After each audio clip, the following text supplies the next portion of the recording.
ಮಂಗಳೂರಿನ ಜಿಲ್ಲಾ ಕೇಂದ್ರ ಕಾರಾಗೃಹದಲ್ಲಿ ಕೈದಿಗಳ ನಡುವೆ ಮತ್ತೆ ಹೊಡೆದಾಟ ನಡೆದಿದೆ.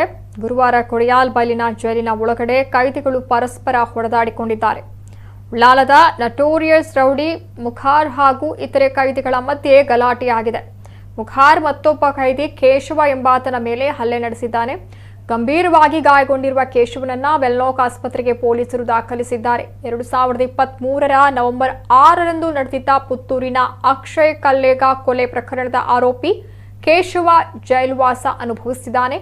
ಉಳ್ಳಾಲ ಧರ್ಮನಗರ ನಿವಾಸಿಯಾಗಿರುವ ಆರೋಪಿ ಮೊಹಮ್ಮದ್ ಮುಖಾರ್ 15 ಪ್ರಕರಣಗಳಲ್ಲಿ ಆರೋಪಿಯಾಗಿದ್ದು 2022ರ ಜುಲೈನಲ್ಲಿ ಈತನ ಕಾಲಿಗೆ ಗುಂಡಿಕ್ಕಿ ಬಂಧನ ಮಾಡಲಾಗಿತ್ತು. ಸದ್ಯ ಜೈಲು ಗಲಾಟೆ ಬಗ್ಗೆ ಬರ್ಕೆ ಪೊಲೀಸ್ ಠಾಣೆಯಲ್ಲಿ ಪ್ರಕರಣ ದಾಖಲಾಗಿದೆ. ಜೈಲಿಗೆ ಬರ್ಕೆ ಠಾಣೆ ಪೊಲೀಸರು ಹಾಗೂ ಎಸಿಪಿ ಭೇಟಿ ನೀಡಿ ಪರಿಶೀಲಿಸಿದ್ದಾರೆ. ಕಳೆದ ಕೆಲವು ತಿಂಗಳಿನಿಂದ ಹಲವು ಬಾರಿ ಕೈದಿಗಳ ನಡುವಿನ ಸಂಘರ್ಷ ನಡೆದಿದ್ದು ಇಲ್ಲಿನ ಭದ್ರತೆ ಮತ್ತು ವ್ಯವಸ್ಥೆಯ ಬಗ್ಗೆ ಪ್ರಶ್ನೆ ಮಾಡುವಂತಾಗಿದೆ.